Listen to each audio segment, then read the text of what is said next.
Good morning, everyone. Well, we're back in the garden, and the reason I've chosen this spot is that little sign that you see at the back there, no parking. You might have actually seen a request in the bulletin recently saying please don't park in that area, because it basically blocks up the entrance, and also means that people who have parked on the grass have difficulty reversing out because there's a vehicle in the way.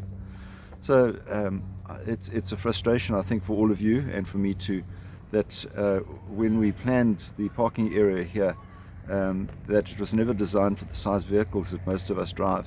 That people are driving vehicles that are longer and bigger, and it's difficult to fit that many vehicles into the parking. We do request, however, that you do consider other vehicles when you park.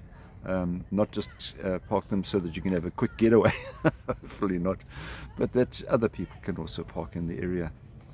It's a legalistic sort of thing, but it ties in very nicely with our readings of today. And Jesus was asked, is it okay to give money to Caesar? Difficulty there is that Jesus was living in a time where there was Roman occupation of a Jewish territory, and so people had to pay taxes to the Jews, the Jewish authorities, but also to the Romans. And we know that there was a well-known tax collector amongst the apostles, namely Matthew, and often the tax collectors would skim a little bit off for themselves, or a little bit more than they should do. But Jesus' response to the question is, give me a coin. Whose image is this? And that's the little picture that you'll see that are attached to the readings of today, at least to this reflection. And he says, give to Caesar what is Caesar's, and give to God what is God's. And we might sort of feel, okay, that's splitting things. That's sort of saying, well, you must separate God, you must separate the church.